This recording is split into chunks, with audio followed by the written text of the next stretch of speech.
میں انتہائی مختصر وقت کے لیے دعوت دیتا ہوں پروفیسر ڈاکٹر اختر فردوسی صاحب سے کہ وہ آپ سے ہم کلام ہوں۔ السلام علیکم ورحمۃ اللہ وبرکاتہ۔ ان الحمد للہ نحمده ونصلی علی رسولہ الکریم، اما بعد فاعوذ باللہ السمیع العلیم من الشیطان الرجیم من حمزہ ونفخہ ونفثہ۔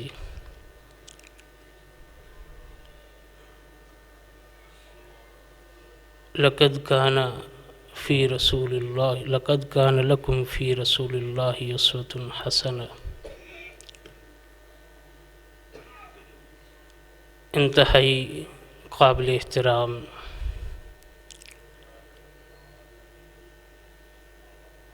بزرگان دین،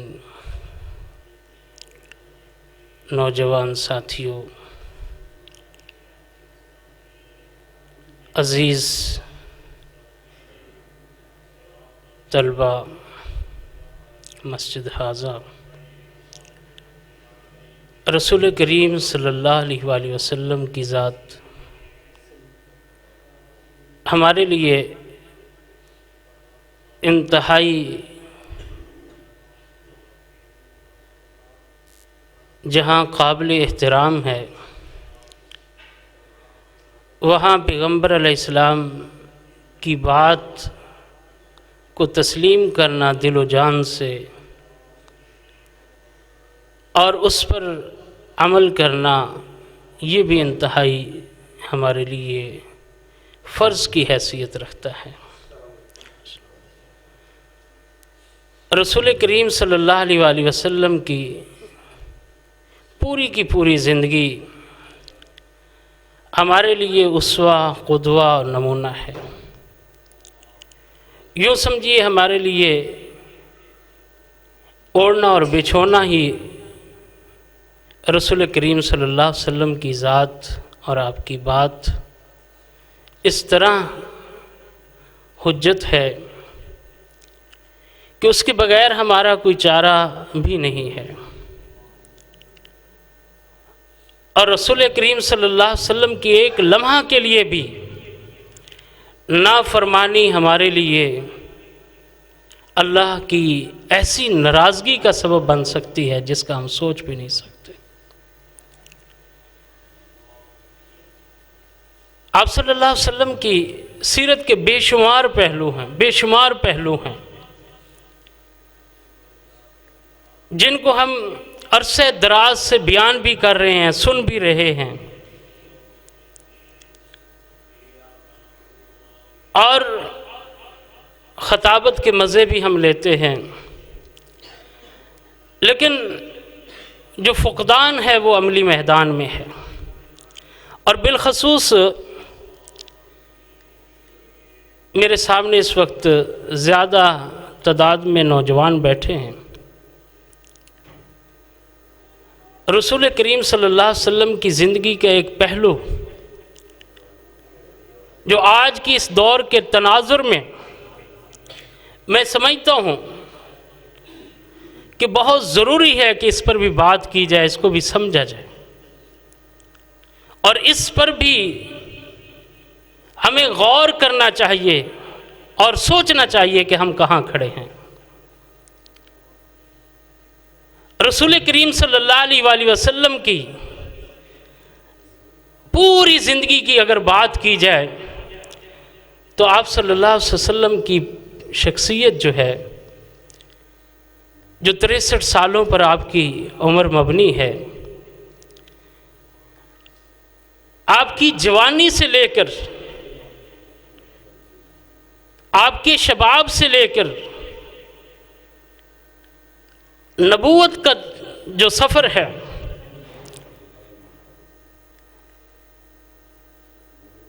یہ 25 سال پر مبنی سفر، ان 25 سالوں میں نبی کریم صلی اللہ علیہ وآلہ وسلم کی کوئی ایک لڑائی بھی نہیں ہے کہ اپنے جیسے ہم وطنوں سے یا معاشرے سے یا اپنے کولیگ سے، جہاں جس زمانے کو ہم جاہلیت کا زمانہ کہتے ہیں، جہاں ہر نوجوان کی تربیت قابل رحم ہے، لیکن ایسے زمانے میں بھی، ان حالات میں، ان تناظر میں بھی رسول کریم صلی اللہ علیہ وسلم کا کبھی کسی سے الجھاؤ نہیں ہے۔ اس کے بعد جب نبوت کا دورہ شروع ہوتا ہے، مکہ کی گلیوں میں محمد کریم صلی اللہ علیہ وسلم کی دعوت چار سو باز گشت کر رہی ہے، اور محمد آپ کو صلی اللہ علیہ وآلہ وسلم ہر طرف سے آپ صلی اللہ علیہ وسلم کی ذات کو نشانہ بنایا جا رہا ہے۔ کوئی ایک ایسا دن نہیں کہ جس دن امام کائنات کو ستایا نہ گیا ہو۔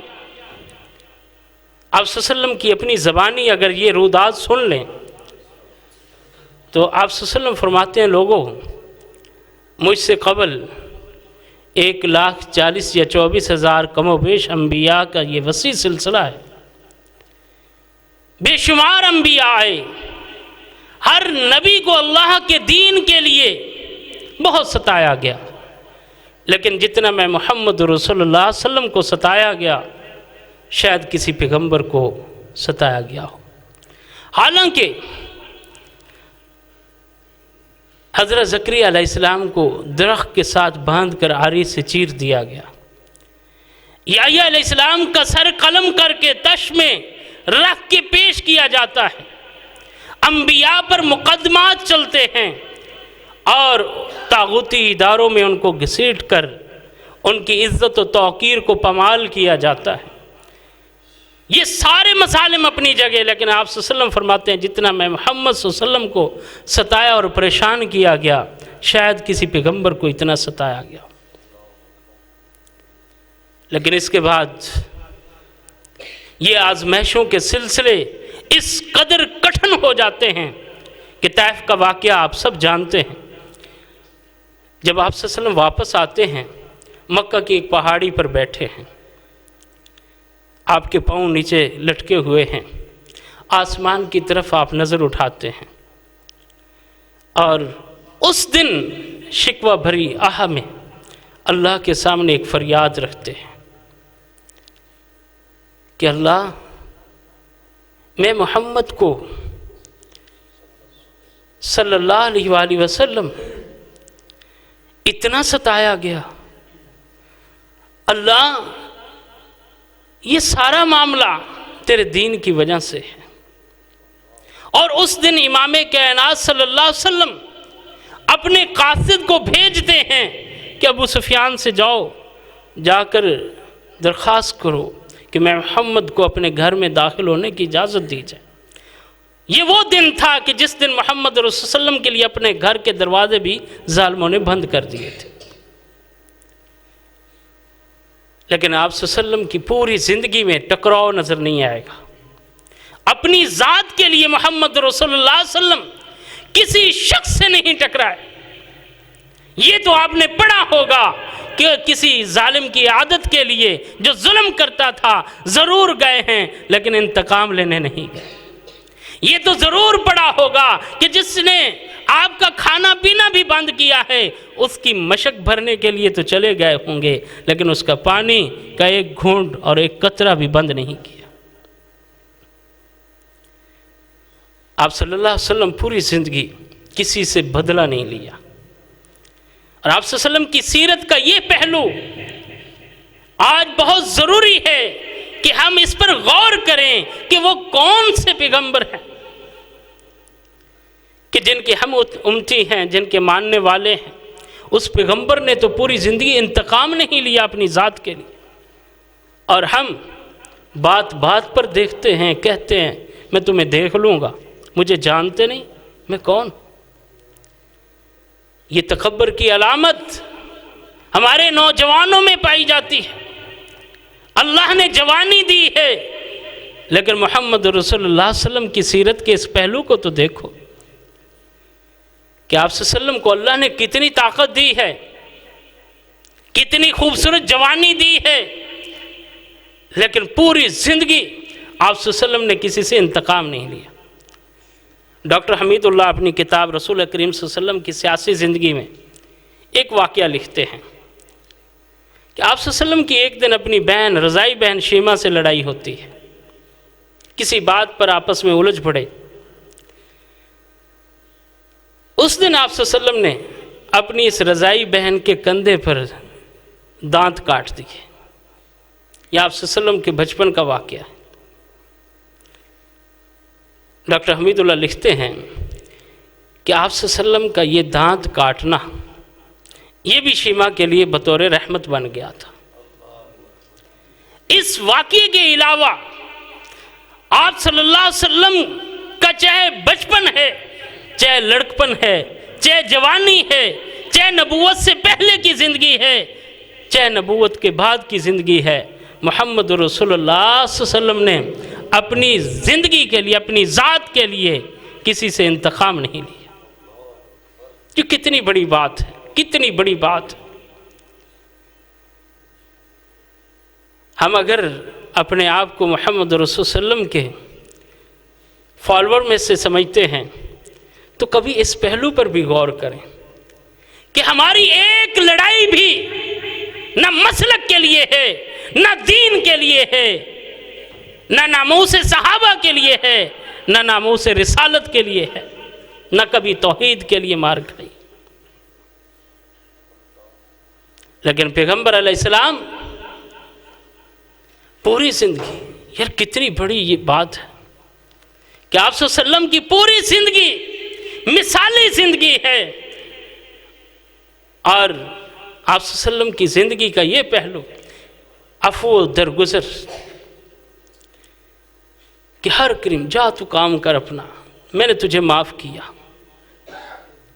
کوئی گلے میں رسی ڈالتا ہے، اسے بل دیتا ہے، محمد رسول صلی اللہ علیہ وسلم کا چہرہ سرخ ہو جاتا ہے، آنکھیں بار امڑ آتی ہیں اور عمر کی تلوار باہر آ جاتی ہے نیام سے، لیکن محمد رسول اللہ صلی اللہ علیہ وسلم کہتے ہیں عمر ایسے نہیں، ایسے نہیں، مجھے کہو محمد کریم اس کا قرض لٹا دو، اور اسے یہ کہو کہ قرض مانگنے واپسی کا تقاضا ذرا خوبصورت انداز میں کرے،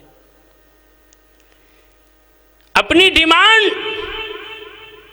اس کے الفاظ بدلے، اور میں محمد سے کہو کہ اس کا قرض پلٹا دو۔ یہ تلوار کی بات یہاں نہ کرنا۔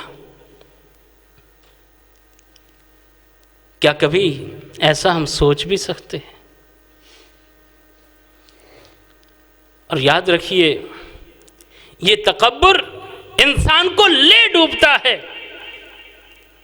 مسجد نجران ہے، امام ابن کثیر اس واقعے کو اپنی کتاب میں امام منذر کے حوالے سے کتاب العجائب المخلوقات کے حوالے سے یہ واقعہ نقل کرتے ہیں کہ ایک شخص نجران کی مسجد میں داخل ہوا، بڑا خوبصورت تھا، بڑا خوبصورت تھا۔ لوگوں نے جب اسے دیکھا تو سبحان اللہ کے الفاظ کہے، کتنا خوبصورت۔ یہ لفظ سنتے ہی وہ لال پیلا ہوتا ہے کہ تم نے یہ کہا کہ یہ اللہ کا فضل، یہ تو میری ڈائٹ ہے، میرا ناشتہ، اور اس ناشتے پر جو پھل اور مختلف جو چیزیں میں کھاتا ہوں دوپہر اور شام میں، یہ میری ڈائٹ، میری غذا، میری خوراک ایسی ہے کہ میرا جسم اتنا خوبصورت ہے۔ بھئی یہ جملہ کبر میں آ کر، فخر میں آ کر کہنا ہی تھا، فَيَنْبُثْ فَيَنْبُثْ فَيَنْبُثْ، کہ اس کا قد کم ہونا شروع ہو گیا، اس قدر وہ قد اس کا گھٹتا چلا گیا کہ ایک بلشت رہ گیا۔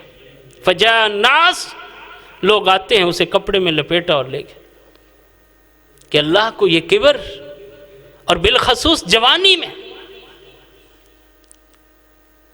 جیسے حدیث میں آتا ہے لا يدخل الجنت، کہ وہ شخص جنت میں داخل ہی نہیں ہو سکتا کہ جس کے دل میں رائی کے دانے کے برابر کبر ہو۔ یہ فخر، یہ انتقامی آگ، یہ تکبر کی آگ ہوتی ہے جو بالخصوص جوانی کے عالم میں اور اس کو آگ لگتی ہے اور اس کے شعلے اور بڑھتے ہیں، اور انسان انتقامی کارروائیاں کرتا کرتا جہنم کی دہلیز تک پہنچ جاتا ہے۔ اور یہ کبر علم کی شکل میں بھی آ جاتا ہے، لباس کی شکل میں بھی آ جاتا ہے، کسی بھی شکل میں۔ اللہ کو یہ کبر پسند نہیں، کبریائی صرف اللہ کی ذات کے لیے۔ اللہ کو مرا ہوا مٹا ہوا مومن بڑا پسند ہے، کہ جو شخص اللہ کے لیے اپنے آپ کو سرنڈر کر دیتا ہے، مقابلے کی استطاعت رکھتے ہوئے انتقام کی آگ بھڑک رہی ہے، لیکن آفٹر دیٹ وہ کسی کو معاف کر دیتا ہے، اس پر قبضہ پانے کے باوجود، اس پر غلبہ پانے کے باوجود وہ اسے معاف کر دیتا ہے۔ یہ اللہ رب العزت کی صفت ہے، جس کو کوئی قبول کرتا ہے اور اپناتا ہے اور لوگوں کو معاف کرتا چلا جاتا ہے۔ اللہ کہتے ہیں تو میرا بندہ ہو کر تو نے میرے بندوں کو معاف کر دیا، تو میں اللہ کریم ہو کر تجھے کیوں نہ معاف کروں۔ محمد رسول اللہ صلی اللہ علیہ وسلم کی یہ خصوصیت کمال کی خصوصیت ہے کہ پوری زندگی ایک شخص روزانہ ٹکرا رہا ہے، روزانہ ٹکراؤ ہے۔ 25 لوگوں پر مبنی یہ کمیٹی ہے جس کا سربراہ ابو جہل ہے، اور اس کا کام کیا تھا؟ مکہ کی گلیوں میں محمد رسول اللہ صلی اللہ علیہ وسلم کا پیچھا کیا جائے اور آپ کو ٹارچر کیا جائے، آپ کو اذیتیں دی جائیں، آپ کو تکلیفوں سے دوچار کیا جائے۔ اور 25 لوگوں پر مبنی یہ کمیٹی جس کا سربراہ ابو لہب ہے، اس کا کام تھا مکہ کی باؤنڈری پر رہنا۔ کون آیا؟ فلاں شخص۔ کیسے آئے ہو؟ سنا ہے مکہ میں محمد ہے جس نے نبوت کا دعویٰ کیا ہے، میں اسے ملنے آیا۔ کہتا ہے وہ میرا بھتیجا ہے، وہ تو مخبوط الحواس آدمی ہے، نعوذ باللہ وہ تو مرگی کے اسے دورے پڑتے ہیں، جیسے مستشرق اورینٹلسٹوں نے یہ پیغمبر علیہ السلام پر الزام لگایا۔ وہ تو نعوذ باللہ جادوگر ہے، اس کی بات نہ سننا۔ اور دوسری طرف مکہ کی گلیوں میں جب محمد کریم صلی اللہ علیہ وسلم اپنے گھر سے باہر نکلتے ہیں، ابو جہل آپ کو ٹارچر کرتا ہے۔ وہ واقعہ آپ نے سنا ہوگا کہ ایک شخص جس کا کچھ معاملہ ابو جہل کے ساتھ تھا، اونٹ خریدا یا کوئی چیز اس سے خریدی اور اسے پیسے نہ دیے، اور مسلسل ٹال مٹول کر رہا، جیسے ہمارا مزاج۔ لوگوں نے یہ ابو جہل اپنے گھر میں ہے اور اس کی یہ کبینہ ایک چرح میں بیٹھی ہوئی ہے، پیغمبر علیہ السلام بھی اپنے گھر میں ہیں، یہ طاق میں بیٹھے ہیں کہ پیغمبر گھر سے نکلے، ہم ادھر ابو جہل کو بلائیں اور پیغمبر کا پیچھا کریں۔ ایک شخص باہر سے آتا ہے، کہتا ہے لوگوں میری امداد کرو۔ معاملہ یہ ہے کہ میں نے عمر بن ہشام سے پیسے لینے ہیں، مجھے وہ پیسے لٹا نہیں رہا۔ لوگوں نے کہا چلو آج نیا کھیل آ گیا، نیا تماشا، نیا کھیل، آج لطف اندوز ہوں گے۔ کہا کہ اس طرح کرو، سامنے چلے جاؤ، یہ محمد کریم کا گھر ہے، جاؤ اس کی دستک تو اس کی بات یہ مانے گا، ہمارے کہنے پہ یہ پیسے نہیں دے گا، اس کی بات مانے گا۔ یہ شخص سائل ڈوبتے کو تنکے کا سہارا چلا گیا، محمد کریم صلی اللہ علیہ وسلم کے دروازے پر دستک دی، دستک دیتا ہے، آقا علیہ السلام باہر نکلے، خیریت دریافت کی۔ یہ سائل آ کر اپنا پورا مدعا پیش کرتا ہے کہ میں نے اس طرح پیسے لینے ہیں اور یہ عمر بن ہشام مجھے دے نہیں رہا، مجھے ان مہربانوں نے بتایا ہے کہ اس طرح کریں، محمد کریم کا دروازہ نوک کریں، یہ اگر آپ کے ساتھ چلا جائے تو آپ کو پیسے مل جائیں گے۔ آپ صلی اللہ مسکرا پڑتے، دل میں سوچا کہ تعلقات تو بڑے اچھے ہیں، تعلقات تو دنیا جانتی ہے، بھیجنے والے بھی جانتے ہیں، لیکن آپ نے جواب نہیں دیا، کہا آؤ چلو۔ آپ صلی اللہ علیہ وسلم کی سیرت کے ہر واقعے سے بے شمار سبق ملتے ہیں کہ اپنے اس دروازے پر آئے ہوئے سائل کو کبھی ٹالا نہ کرو۔ یہ نہ کہا کرو کہ یار میری تو وہ بات ہی نہیں سنتا، میری تو وہ بات ہی نہیں مانتا، میرے تو اس کے ساتھ سلام دعا ہی نہیں ہے، میرا تو اس کے ساتھ جھگڑا ہے، میرا تو کئی سالوں سے بول چال ہی بند۔ اپنی داستانیں کھول کے اس کے سامنے نہ رکھا کرو۔ محمد کریم سے زیادہ ستا ہوا ابو جہل سے اور کون ہو سکتا ہے؟ لیکن کہا آؤ چلیں، چلتے، خیر کا کام، چلتے۔ جا کر دستک دی، ابو جہل باہر نکلا، کہا خیر آج اس طرح کی دستک؟ بھاگا بھاگا باہر آتا ہے، دروازہ کھولا، کیا دیکھتا ہے؟ محمد صلی اللہ علیہ وسلم دروازے پر کھڑے۔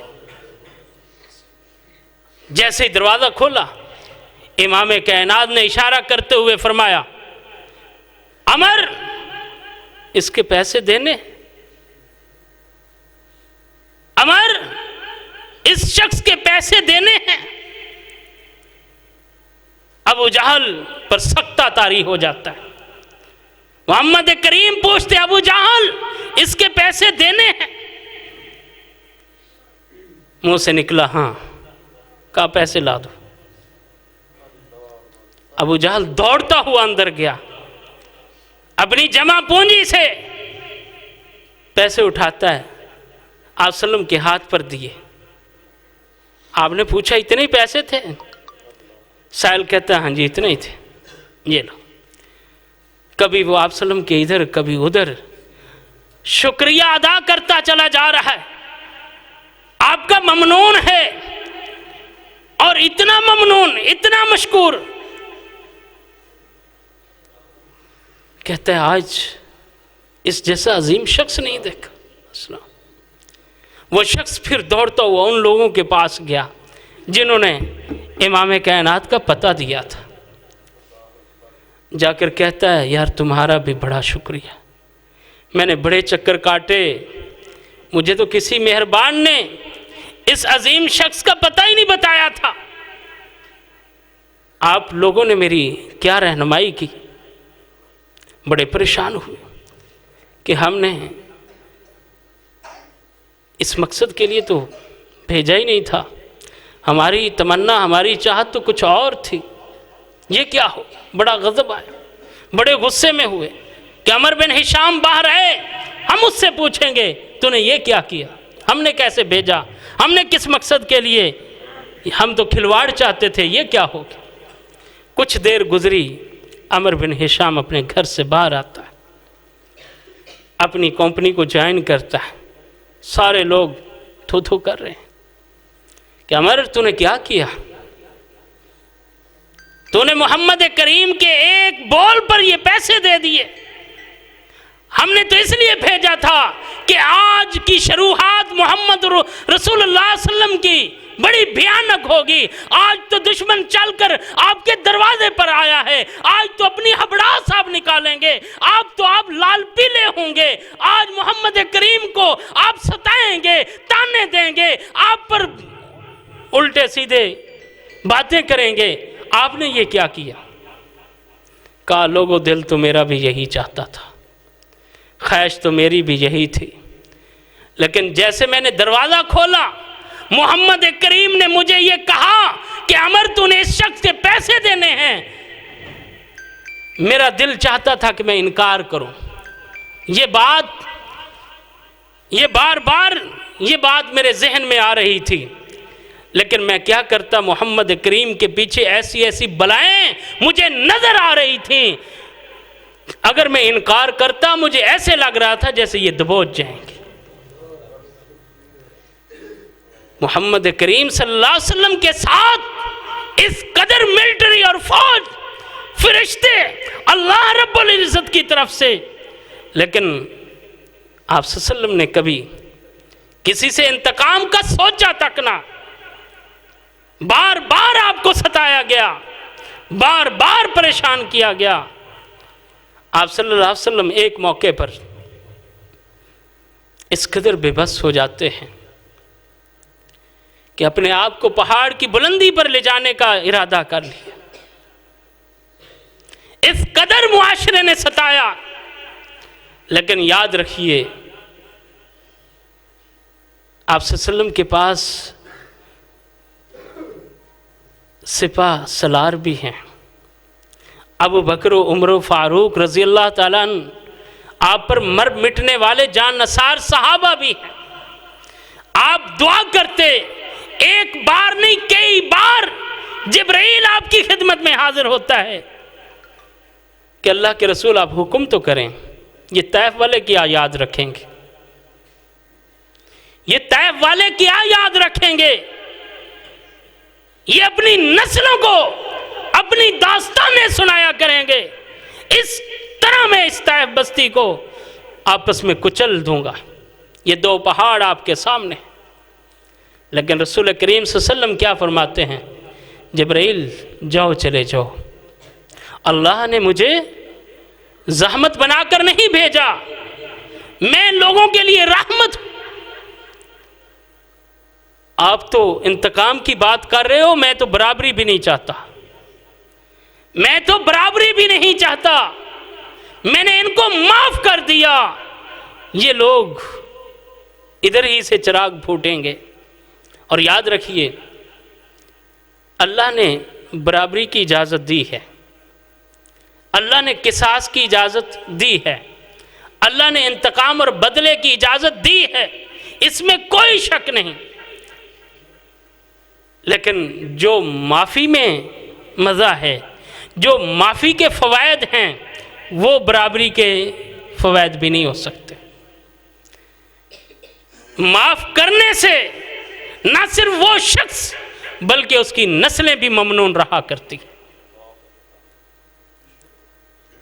وہ اپنی نسلوں کو بھی بتا کر جاتا ہے کہ میں نے فلاں سے زیادتی کی تھی، اور میرے بچوں اس شخص نے برابری تو کیا، بدلہ لینا تو کیا، الٹا مجھے معاف کر دیا۔ اس کا خیال رکھنا، یاد رکھنا، کبھی اس سے زیادتی نہ کرنا۔ وہ اپنی نسلوں کو بھی اس کا غلام بنا کر جایا کرتا۔